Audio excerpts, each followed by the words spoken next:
Yo no voy a predicar del barco esta mañana. ¿Ya? No voy a predicar del barco esta mañana, pero sí, este barco tiene un sentido en dos frases que hablamos esa vez.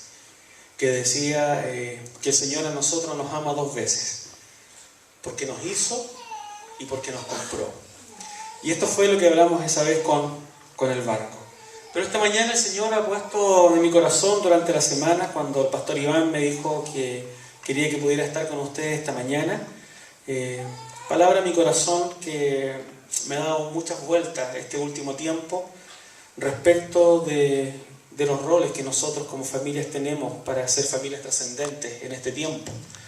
Y de eso quiero compartirles en esta mañana. Quiero decirles que me siento contento de ver tantas caras nuevas. Tengo mucho gozo. Ustedes, no sé, si estuvieran en mi piel, sentirían cómo está mi piel de alegría. Con cada persona que hablaba en la mañana, que no conocía, les preguntaba cuánto tiempo llevo acá, y me decían, llevamos 3 meses, llevamos 4 meses. Han sido muchas personas que están aquí que hoy día estoy viendo sus rostros por primera vez. Y debo decirles que es una bendición que esta iglesia se encuentre en este lugar. Porque realmente al construirla ustedes mismos van a permitir que muchos otros que no conocen a Cristo en estos sectores de la ciudad lleguen a sus caminos. Y no solamente a los caminos porque los caminos de Dios sean buenos, sino porque realmente estar en los caminos del Señor produce mucha felicidad. Y una de las cosas que ustedes tienen, que en realidad es un sello que tiene que tener nuestra iglesia acá en Huechuraba, es el sello del acoger, del recibir con amor, con cariño, y eso se siente y eso se palpa. Y también me siento con mucha alegría porque esta mañana me acabo de encontrar, o ellos me encontraron a mí, un matrimonio que me conoció cuando yo era un adolescente. Y mi primera iglesia que estuvo aquí en Santiago antes de irme a Temuco a vivir fue la iglesia de Ñuñoa. Está el matrimonio de hermano Sergio Pasalacua, Yolanda, y se acordaban de mi cara. Y dieron testimonio ellos de mí ahí. Digo, Señor, ¿cómo tenía que cuidarme el testimonio desde chico para saber que tiene que seguir perseverando? Porque siempre uno se encuentra con alguien que lo conoce. ¿Ya? Y por lo menos lo que dijeron ahí no fue tan malo. Así que gracias, hermano, en esta mañana. Muy bien, vamos a meditar en la palabra del Señor porque a eso fue lo que me invitaron y quiero compartir esta mañana justamente de cómo podemos ser familias trascendentes y de bendición en todos los tiempos. Y voy a hablar de nuestros hijos.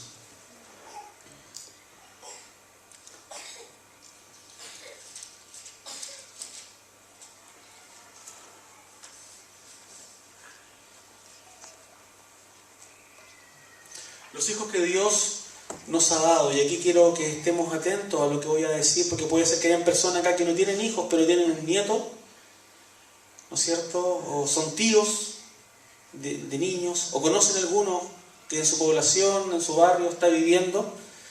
Los hijos que Dios nos ha dado son de tremenda responsabilidad para nosotros, como padres y como madres.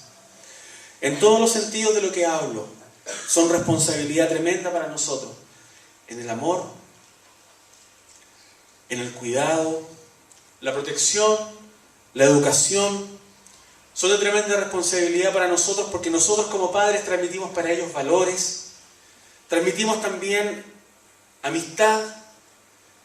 Mientras los hijos crecen también se van dando otras dinámicas que nosotros como padres debemos preocuparnos de ellos y que son el tema de cómo transmitir la confianza para provocar los diálogos, que son sanos tenerlos.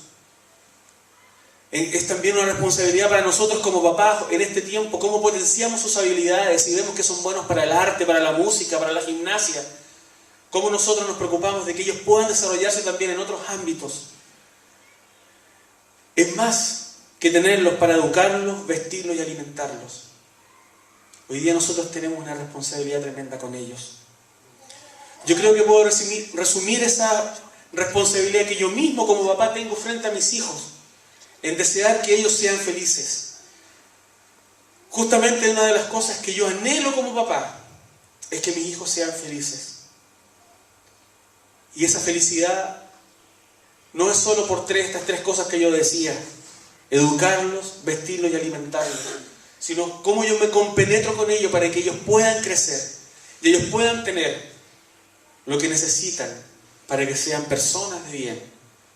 Personas que tengan seguridad, personas que tengan autoestima, personas para que tengan identidad. En esta senda de construcción, nuestros hijos, a medida que van creciendo, nos hacen preguntas. ¿Y de qué tipo son las preguntas que nuestros hijos nos hacen? Son de muchos tipos de preguntas. Hay preguntas curiosas. Preguntas como: papá, ¿qué es más rápido? ¿Un 100 pies o un caracol? Preguntas que son atosigantes. Los que hemos viajado con niños en un auto, sabemos que a los 10 minutos viene a ser un viaje y viene la pregunta: ¿cuánto falta? Ahí están diciendo, justamente, ¿cuánto falta? ¿Cuánto queda? ¿Vamos a llegar? Esas son preguntas que nosotros a veces vamos manejando y empiezan como a hervirnos, así como que no queremos responder. Pero son preguntas. Hay preguntas que para nosotros son fuera de tiempo que nos hagan. El otro día estaba en la farmacia y mi hijo vio dentro de un exhibidor preservativos. Y me preguntó: papá, ¿cómo se usan? No son preguntas que un niño puede hacer y son fuera de tiempo porque no le puedo explicar a él. Pero fíjense que ellos están observando todo lo que pasa y a veces nosotros no estamos preparados para explicar o dar respuestas a esa edad. Yo sí le doy una respuesta a Lucas. Pero preguntas fuera de tiempo son preguntas que a veces son hechas en el peor momento, que pueden ser hechas dentro de unas personas, ¿no es cierto?, de un grupo, y nos complican, pero están haciendo preguntas. Hay preguntas sentimentales de parte de nuestros hijos que nos demuestran que los afectos a ellos les importan. ¿Te ha preguntado alguna vez tu hijo por qué estás llorando? ¿Te ha preguntado alguna vez tu hijo por qué estás preocupada? ¿Te has preocupado o te has puesto a pensar por qué tu hijo te pregunta ¿y por qué te estás riendo? Hay preguntas de los niños en cuanto a los sentimientos. Hay preguntas confrontacionales también. Y esas empiezan a acontecer mientras nuestros hijos van creciendo. Y cuando nuestros hijos van creciendo, nos hacen preguntas confrontacionales que demuestran que nuestros actos a veces no los meditamos cuando los hacemos. Y fíjense que eso es un semáforo, un bocinazo. ¿Por qué tocas la bocina? ¿Por qué le gritaste a esa persona? ¿Por qué le contestaste mal a la persona que te atendió? ¡Wow! Sí, preguntas confrontacionales. Un chiquitito, cuando los niños son más chicos, preguntan: ¿qué pasó, papá? Cuando los hijos son adolescentes dicen: ¿qué onda? ¿Qué onda, papá? ¿Por qué le contestaste así a esa persona? Por lo menos yo tengo una hija que me hace muchas preguntas. Y un hijo también, que me llena de preguntas. Pero también hay preguntas reflexivas. Y demuestran que nuestros hijos analizan y observan. Cuando nosotros vemos las noticias con ellos y hay acontecimientos que están pasando en el mundo hoy día, la guerra en Siria, por ejemplo, las hambrunas en el África, ¿ya? Estos temas de violencia intrafamiliar, el tema del abuso sexual en los jardines infantiles hoy día, el tema de la pedofilia. Ellos preguntan, están haciéndose preguntas. Por lo tanto, lo que tenemos frente a nosotros, o más bien yo diría lo que tenemos con nosotros, son personas con intelecto o razón, si pueden ser sinónimas esas dos palabras. Por lo tanto, no tenemos objetos nosotros. Y hago un paréntesis, la hermana Carol, cuando hablaba de las maestras que hacen clases de escuela dominical para nuestros niños, dicen: están al cuidado pastoral de ellos, justamente porque lo que nosotros tenemos acá son tesoros. Y son tesoros que nosotros tenemos que ministrar en toda su integralidad. Y tenemos que tratar de proveer como iglesia lo que ellos necesitan en todo sentido. Yo les quiero compartir dos preguntas que me hizo mi hija cuando tenía 12 años, al llegar al departamento. Me dijo: papá, ¿por qué los cristianos decimos que tenemos la verdad? Y la segunda, que vino inmediatamente después de esa: ¿qué hemos hecho nosotros como cristianos para que la gente no crea en Dios?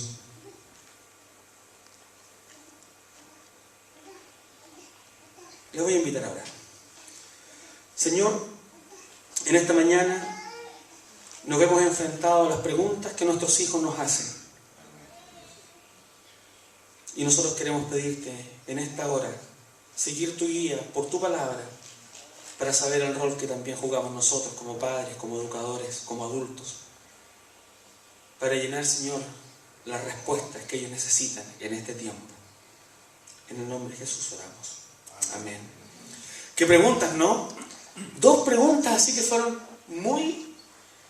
Yo diría, ¿cómo un niño de 12 años, una niña de 12 años puede hacerse preguntas de ese tipo? ¿Por qué los cristianos decimos que tenemos la verdad?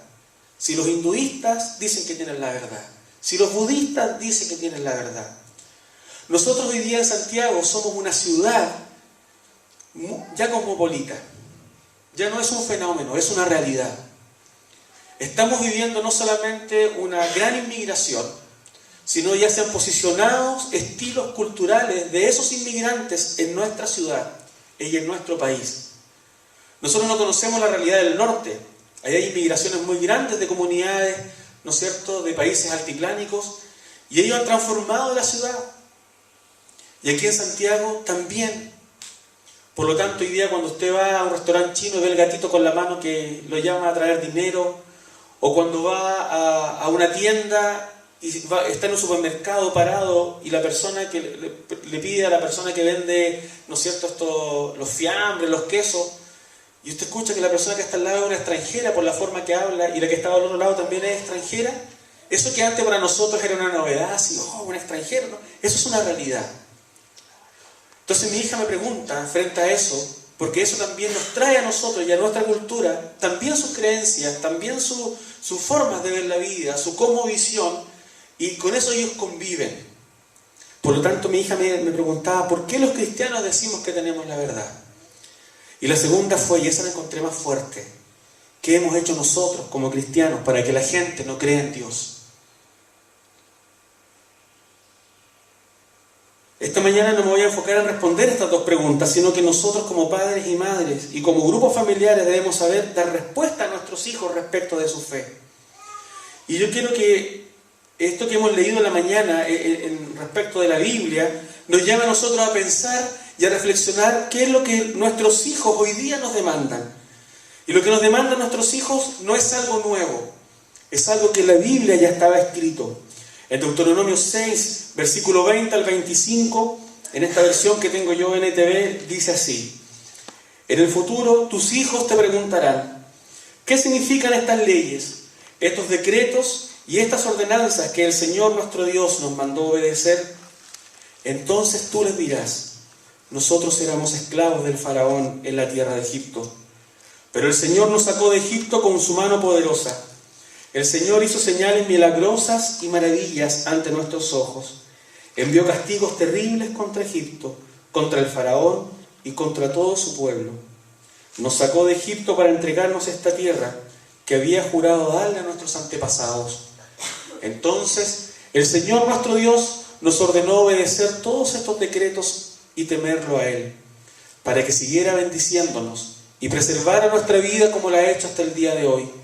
Pues cuando obedezcamos todos los mandatos que el Señor nuestro Dios nos ha dado, entonces se nos considerará justos. Quiero marcar en esta porción leída 2 oraciones claves. Están al inicio del versículo 20, al inicio del versículo 21. En el versículo 20 leemos, en el futuro tus hijos te preguntarán. Y al inicio del versículo 21, entonces tú les dirás. Queridos padres, queridos abuelos, tíos, nosotros tenemos que saber dar respuestas a nuestros hijos. Tenemos que saber dar las razones de lo que hacemos. O nuestros hijos, si no tienen claro la identidad del por qué son cristianos, cuando sean adolescentes o jóvenes que inicien la vida de estudios superiores, pueden abandonar su fe. Nuestros hijos tienen que saber, y nosotros debemos o estamos obligados a explicar el porqué de nuestras oraciones. ¿Por qué oramos a la hora de almuerzo o en la noche? ¿Por qué venimos a la iglesia? Para que ellos se sientan a gusto de encontrarse aquí con una comunidad que adora. Para que ellos sepan que en una iglesia encuentran comunidad, encuentran bendición, encuentran compañerismo, ayuda mutua.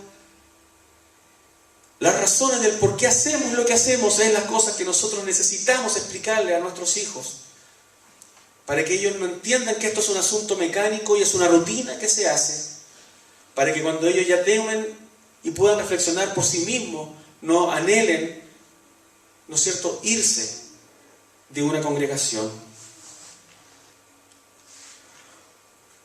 Cuando la transmisión de nuestros conocimientos es mecánica, o cuando nosotros queremos que nuestros hijos aprendan por sí mismos, sin haber una instrucción cariñosa de nosotros, podemos transformar a nuestros hijos en una copia y en una imitación de nosotros como adoradores.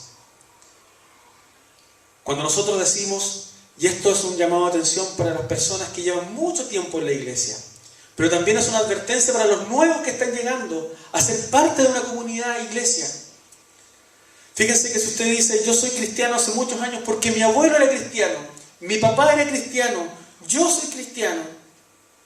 Nosotros podemos, y lo ejemplificaba así la semana pasada en el Congreso Misionero, cuando conversaba con la Paola, cuando conversaba con Rodrigo, y le decía el efecto de la fotocopia de la fotocopia. No sé ustedes cuando estudiaron y sacaron fotocopia a un cuaderno, cuando no tenían la materia, o los que estaban en la universidad, ¿no es cierto?, sacaban fotocopia de un libro, y a veces no podíamos conseguir el original porque la universidad prestaba el texto de referencia para que uno le sacara fotocopia, y nos íbamos sacando de fotocopia en fotocopia. Al final teníamos una cosa que era casi legible. Muchas veces nosotros con el lápiz pasta teníamos que ir corrigiendo las letras, y a veces no entendíamos, y a veces quedaba ahí el párrafo sin ninguna cosa que fuera legible, entonces nos perdíamos. Y eso era muy frecuente, ¿ya? La fotocopia de la fotocopia. El Señor no quiere que nuestros hijos sean fotocopias de la fotocopia. El Señor quiere que nuestros hijos sean cristianos originales, cristianos auténticos, cristianos que sepan crecer, ¿no es cierto?, con su propia construcción de Dios, que sepan entender quién es Dios para sus vidas, que sepan entender por qué Dios es tan necesario para ellos, y que sepan también por qué para ellos es tan importante seguirle, es tan importante servirle, es tan importante que otras personas conozcan de Cristo a través de ellos. Por lo tanto, las respuestas que nosotros le damos a los chicos no son porque sí.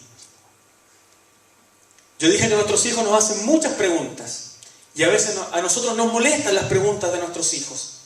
A veces encontramos que estamos muy cansados para responder, y a veces vienen las preguntas más increíbles de parte de ellos. Pero aquí yo encuentro preguntas de fe. Y fíjense que la pregunta que estos niños judíos le hacían a sus padres se hacían en un encuentro de familia. Encontramos en la Biblia que las familias se juntaban para conversar las cosas de Dios. No se limitaban al día domingo y no se limitaban a que otras personas le hablaran a Dios. No suplantaban la responsabilidad de acercar a Dios en las manos de otros. Eran las mismas familias preocupadas de que sus hijos conocieran de este Dios maravilloso. Por eso cuando ellos se juntaban, ¿no es cierto?, para la Pascua, cuando ellos se juntaban en sus fiestas, conversaban. Y ahí llegaba un niño, y generalmente era el más adulto de la casa, y le decían, ¿qué significa esto que estamos celebrando? Y esa persona sabía qué decir, y les decía, nosotros éramos esclavos del faraón en la tierra de Egipto, pero el Señor nos sacó de Egipto con su mano poderosa. Y el Señor nuestro Dios nos ordenó obedecer todos estos decretos. No por obedecerlos. Nos enseñó a obedecer todos estos decretos y a temerlo a Él para que siguiera bendiciéndonos.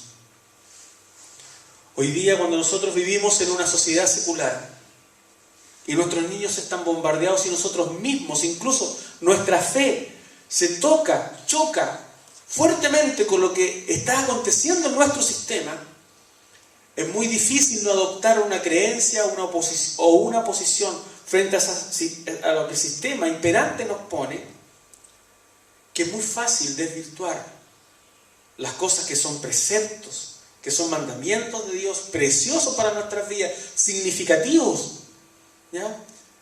Y tomar elementos que realmente se van como el viento. No hay ninguna cosa que el mundo pueda ofrecer que dure mucho tiempo. Y a veces nosotros ponemos la mira en esas cosas. Y el Señor nos invita a tener cuidado sobre eso. Nos invita a saber una cosa, a pensar nuestra fe. Como dice Romanos 12, capítulo 2. Hay un himno en nuestro himnario. Bueno, ustedes saben que los bautistas tenemos un himnario, ¿ya? Quizás algunos lo tengan en casa todavía, los que son bautistas más antiguos. El himno número 456 se llama Dime la historia de Cristo. Y en su estrofa, o en el coro de este himno de 3 estrofas, dice: y yo pienso en una niñita como la que va subiendo acá los escalones, que se deleita. No molesta, no molesta. Yo no me hago problema con los niños, me tiro el piso con ellos. La corbata es para ustedes. Pero los niños son una de las cosas que amo. Y yo pienso que este himno tiene que haber sido escrito o inspirado en un niño o una niña cuando dice, así como decía Deuteronomio: dime la historia de Cristo, grábala en mi corazón. Dime la historia preciosa, cuán melodiosa es su son. Ellos te preguntarán y tú les tienes que responder. ¿Sabemos nosotros lo que debemos responder a nuestros hijos?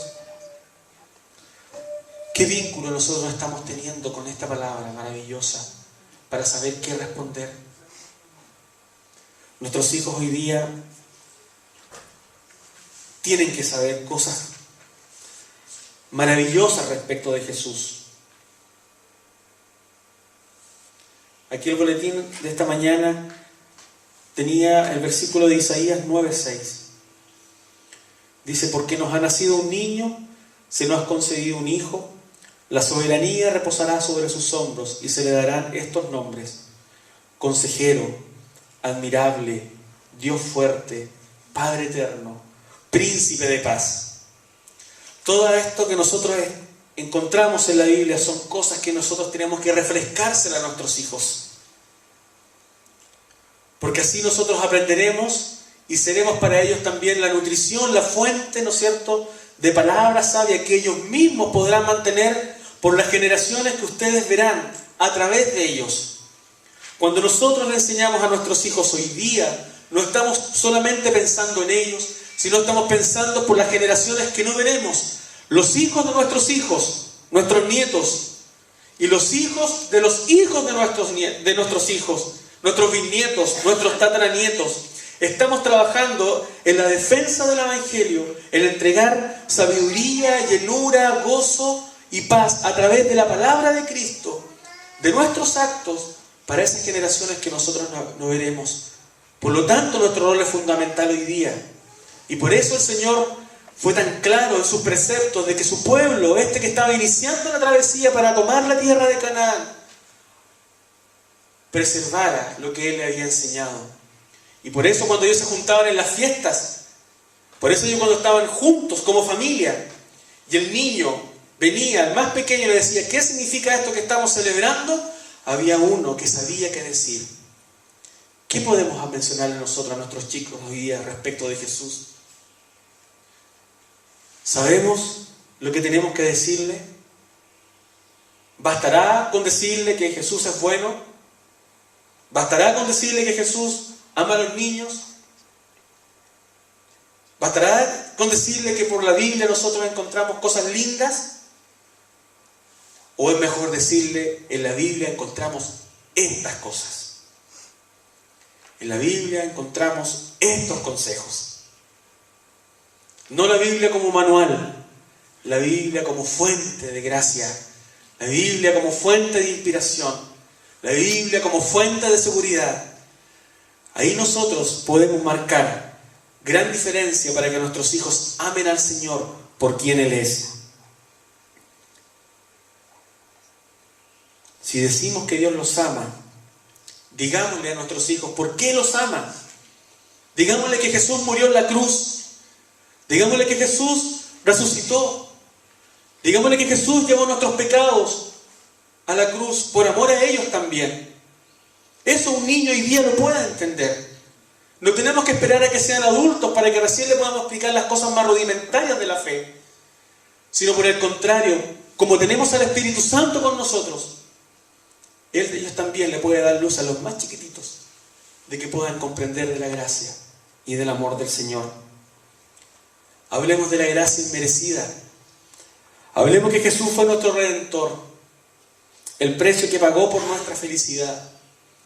Así ellos aprenderán a amar a Dios, no porque vienen a la iglesia. Aprenderán a amar a Dios porque Dios está a cada momento con ellos, en todo lugar, en todas las situaciones y en toda su realidad. En esa realidad de felicidad y en esa realidad compleja y difícil. Podrán ver a Dios hoy día cuando están viviendo cosas buenas y cuando están pasando cosas malas. Podrán encontrar la protección del poder de Dios cuando nuestros hijos hoy día se sienten solos, abandonados, aún estando nosotros en casa, pero teniendo cosas internas en su corazón, en su mente, que nosotros tenemos que ser capaces de descubrir para llegar a ellos. Satanás es un astuto. Vino para matar, para robar y para destruir. En cambio Jesús vino para que nuestras vidas tengan vida y vida en abundancia y seamos libres en Él. Por lo tanto, esas cosas son las que nuestros hijos tienen que saber, para que cuando nos pregunten nosotros sepamos qué decir. ¿Por qué? Porque yo no quiero que la fe de mi hijo dure 8 años. No quiero que la fe de mi hija dure 14 años y después se aparte. Quiero que mi hija desde muy pequeña empiece a entender realmente que Dios es real, que Dios es el Señor, que Dios ama a todas las personas. Quiero construir en mi hija reflexión. Quiero construir en mi hija una capacidad de pensar y analizar su fe. No que entendamos que todo lo que está en el mundo es malo. Porque cuando le enseñamos que en la iglesia está lo bueno y en el mundo está lo malo, aislamos a nuestros hijos de la realidad. Les enseñamos a ser indiferentes con el mundo. Les enseñamos a ser intolerantes y les enseñamos a ser discriminadores. Hoy día nuestros adolescentes conviven con amigos homosexuales, conviven con compañeras que son lesbianas y a veces no saben qué decir, no saben cómo actuar. Ellos piensan que la forma en que tienen que actuar es manteniendo la santidad, no juntándose con ellos. Todo lo contrario de lo que la palabra nos dice. Eso es lo que nuestra religión a veces nos ha dicho. Por eso yo les digo que cuando los hijos nos pregunten, nosotros tenemos que ser capaces de dar respuestas desde la Biblia. Y en la Biblia encontramos que Dios se dio por cada criatura de este mundo. Heterosexual, homosexual, discapacitado, no discapacitado, peruano, chileno, de todas las naciones. No le enseñemos a nuestros hijos a discriminar, porque el Señor, por el contrario, dice que se vino a dar completamente por todos nosotros. Por lo tanto, desde la palabra es de donde nosotros construimos la reflexión. Desde la palabra es donde nosotros debemos saber cómo ser mejores papás, mejores abuelos, mejores tíos. ¿Y para qué todo esto? ¿Para qué hablar de las preguntas que nuestros hijos tienen y del rol que nos toca? ¿Qué principio nos mueve? El principio que nos mueve de ser así, como la palabra nos pide que seamos, es el de ser familias trascendentes y de bendición en todos los tiempos. Una de las cosas que más me gusta de la iglesia es que la iglesia la construyen las familias que las componen. Cada uno de ustedes aquí es importante. Cada uno que está llegando, cada uno que se está cambiando Huechuraba y está viviendo en estos condominios y que va a ser de esta iglesia su iglesia, es una célula que se tiene que multiplicar dentro de este organismo, un organismo vivo. El Señor nos ha dado la bendición, así lo digo porque me siento parte de lo que ustedes hacen acá. El Señor nos ha dado una bendición de tener este lugar puesto para el servicio de la comunidad. Pero las cosas más importantes que le darán vida a este lugar son ustedes, si se aman. Porque si se aman, la gente verá cómo se aman y querrá estar aquí en un lugar donde ustedes acogen con amor. Ser familia trascendente y de bendición en todos los tiempos, lo hacemos cuando adoramos a Dios en todo momento. Así era lo que leíamos aquí en Deuteronomio. Ser familia trascendente y de bendición en todos los tiempos. Lo hacemos cuando realizamos la obra cuando realizamos la obra de Dios aquí en la tierra. Cuando nosotros somos parte de la construcción del reino de Dios.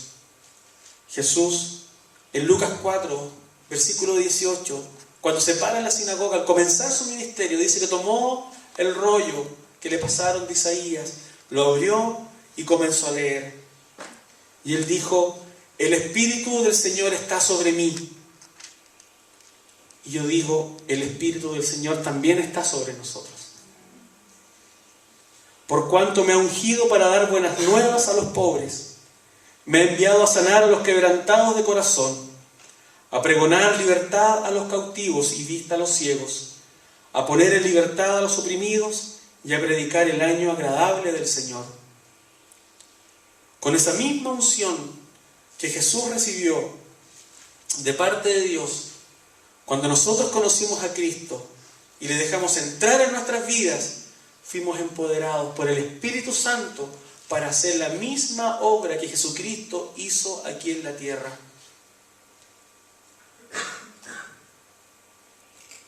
Cuando yo quiero acercarme más a Jesús, cuando quiero adorarlo más, cuando quiero tenerlo más en intimidad conmigo, Jesús más me muestra el mundo donde yo tengo que actuar. Él no vino para ser servido, Él vino para servir. Y nos llama a nosotros a lo mismo. Nos llama a orar. Nos llama a pensar en cuántas miles de personas están llegando a este lugar. Nos llama a orar por este colegio, que yo sé que ustedes están orando. Y gloria a Dios, hablé con Joyce delante, una adolescente que no conocía, porque conocí su cara, y dice, ¿y cómo llegaste? No, aquí cuando llegamos, dijo, preguntamos si yo en la iglesia y el capellán nos dijo que estaba la congregación. Y empezó a venir. Hoy viene una joven que viene por primera vez. ¿Cuánto más? El 10 de noviembre es una oportunidad que no podemos perder para estar todos juntos acá. Somos familias trascendentes y de bendición cuando damos testimonio que Cristo vive en nosotros, sirviendo en la comunidad. Y tengo una pregunta. Y las preguntas siguen, ¿se dan cuenta? Y la pregunta que yo les hago a ustedes en esta hora tiene un sentido práctico de cómo nosotros podemos pensar nuestra fe de aquí hasta que Cristo venga. Y es esta. ¿Cómo podemos detectar la presencia del reino de Dios en la historia con los hombres, más allá de las cuestiones eclesiales? Nosotros entendemos nuestro lenguaje. Nosotros entendemos cuando decimos reino de Dios, Jesús, Señor, Redentor. Nosotros decimos que en Jesucristo el reino de Dios, ¿no es cierto?, se mueve por todos los lugares. Pero parece que allá afuera el reino de Dios no estuviera. Por las evidencias que nosotros vemos de cómo nuestra sociedad está sufriendo. Entonces, repito la pregunta. ¿Cómo podemos detectar la presencia del reino de Dios en la historia? En la historia con los hombres, más allá de las cuestiones eclesiales. ¿Cómo podemos hacer entonces que esta armonía y este amor que nosotros nos tenemos sea visible en nuestra comunidad? Y yo creo que hemos avanzado como misión en eso. Al tener cultos en hogares, al tener grupos de estudio de bíblico, estamos haciendo lo que la palabra nos enseña que se hacía en el libro de los Hechos. Cuando cantamos villancicos en Navidad, En algunos puntos estratégicos estamos mostrando, ¿ya?, de este amor de Cristo. Y yo sé que podemos hacer mucho más. Y el Señor los quiere usar a ustedes. Por eso, fíjense que cuando nuestros hijos nos hacen preguntas, y sobre todo preguntas sobre la fe, nos van a creer o van a creer nuestras respuestas en la medida de que nuestro modelo del seguimiento del Señor sea concordante a lo que nosotros estamos hablando. Así ellos verán que hay una relación entre lo que nosotros queremos enseñarles y lo que se tiene que hacer. No es fácil, ¿no es cierto? Y no se acaba nunca eso. Mis hermanos, yo estaba pensando cuando hablo de ser familias trascendentes,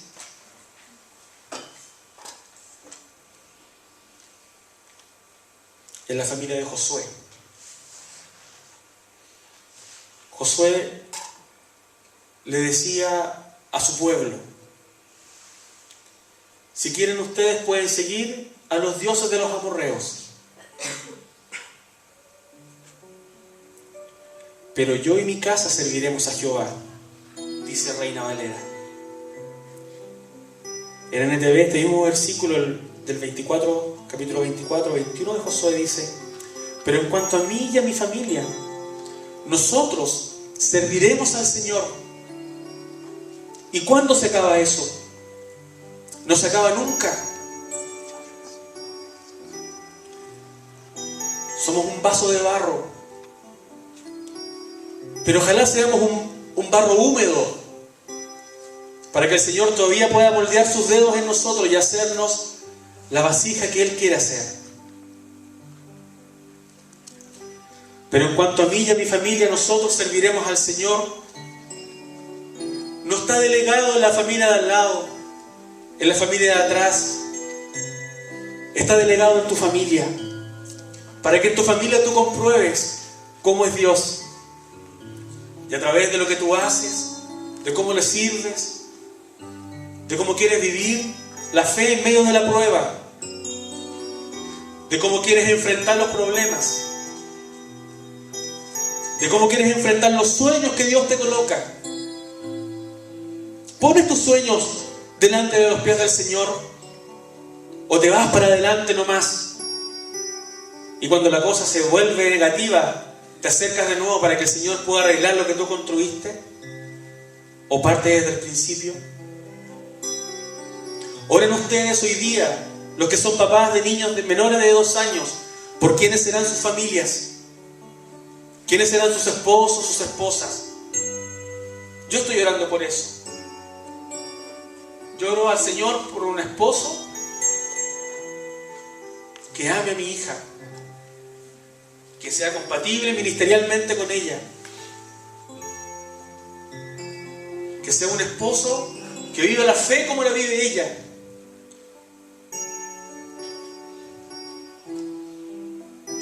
Hoy día nosotros no tenemos hijos en la universidad aquí en la misión. Oramos por las carreras que ellos elegirán. La elegirán por lo que pueden ganar, o la elegirán por cómo pueden servir. Hay muchas preguntas y el Señor nos invita a nosotros a dar respuestas sabias. A Timoteo, Pablo le valora a su abuela y su madre, que fueron parte de su instrucción. A Jesús nosotros valoramos su familia, a José y a María, que los llevaban al templo. ¿Se acuerdan ustedes en Lucas capítulo 2 cuando están ahí y subían todos los años a las fiestas? Y en ese momento en que ellos estaban ahí, cuando Jesús se les perdió, Jesús estaba hablando las cosas que le importaban respecto de Dios. Hermanos, Que nosotros seamos como estas familias de la Biblia, para que seamos familias felices, para que haya paz en nuestro corazón. La construcción de nuestras familias no está sola. No, podemos vivirla solos. Podemos vivirla sin Cristo si queremos. Podemos tomar decisiones sin Él. Pero cuando tomamos decisiones consultándole al Señor, eso se transforma en bendición. Yo les aseguro que si sus hijos aprenden a tener pasión por el Señor desde muy pequeños, si ustedes les enseñan a servir en el reino, desde muy chicos, desde guardar un micrófono, ayudar en el desayuno, de las cosas más chicas, ellos no se van a olvidar y van a aprender a ser personas como el Señor quiere que sean. ¿Cómo ser familias trascendentes? En primer lugar, porque sabemos dar respuestas a nuestros hijos respecto de la fe. Hay que orar por ellos. Como iglesia tenemos que orar por ellos. Pero también nosotros tenemos que orar por nosotros mismos. Para no cansarnos. Para no echar pie atrás. Y para seguir adelante. Siendo lo que el Señor quiere que nosotros seamos. Familias trascendentes. Hasta que Él venga. Y como el Señor viene pronto, tenemos más urgencia para que otros le conozcan. Yo quiero invitarles a orar esta mañana. Les quiero invitar a que se pongan de pie, por favor, todos. Todos.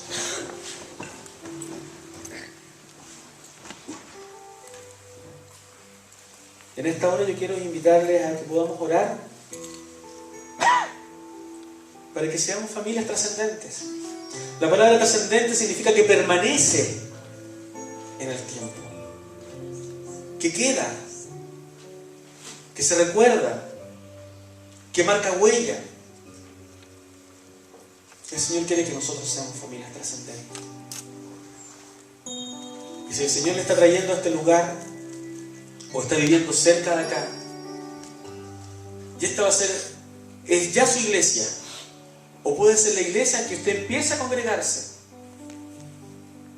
Aquí hay muchas cosas y desafíos que están por hacerse y donde todos las queremos construir. ¿No es cierto, Carlos? Así que yo quiero que podamos orar en esta hora y quiero hacerlo así. Me quiero atrever a hacer algo. Pueden salir de sus sillas y juntarse con otra familia, con otro matrimonio. Acérquense y oren por los otros. Y bendigan a los otros. Gracias, porque lo están haciendo. Salgan de su lugar.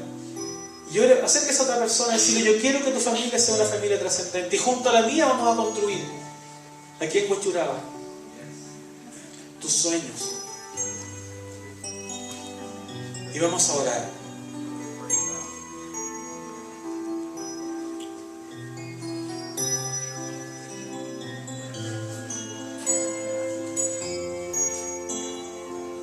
Familia que nos acompaña hoy día por primera vez, somos unos hermanos de la Iglesia Encuentro con Cristo, Plaza de Gaia, se trasladaron hace poquito, ellos están ahí con esta de abrigo verde, no la dejen sola, por favor.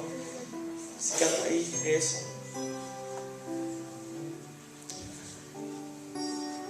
Señor y Padre Celestial, en esta hora estamos dando una muestra de fe para agradecerte a ti, Señor, por las familias que componen esta iglesia, para darte gracias, Señor, también porque tus planes y tus proyectos se cumplen en este mundo por nuestros grupos familiares en la sociedad. Señor, yo te pido en esta hora que tú bendigas a cada una de las familias de esta congregación. Te doy gracias, Señor, porque si ellos han llegado a este lugar en este tiempo, no es por casualidad, sino porque tú quieres que ellos sean familias trascendentes en medio, Señor, de su comunidad y en su trabajo. A través de sus hijos, Señor, tienen compañeros y tienen amigos. Señor, tú hiciste crecer el amor con tus discípulos por la amistad. Permítenos, Señor, ser a nosotros amistosos, cariñosos, y a vivir la fe de acuerdo, Señor, a como tu palabra nos enseña. Te doy gracias, Señor, cuando les veo acá, tomarse de las manos y abrazarse. Y en el nombre de Jesús, el Señor, de toda gracia, que nos llamó para cosas grandes en este mundo, yo te pido, Señor, que bendigas a nuestra misión aquí en Huechuraba, a esta iglesia que se levanta en este lugar, para que cada día, por el amor que ellos tienen, otros puedan ver cuánto se aman, y de la forma en que se aman, otros puedan llegar al conocimiento de tu gloria. Señor, queremos levantar esta oración dándote gracias por tu misericordia. En el nombre del Padre, del Hijo y del Espíritu Santo. Amén y amén. Gracias. Gracias por orar así. No dejen de orar así.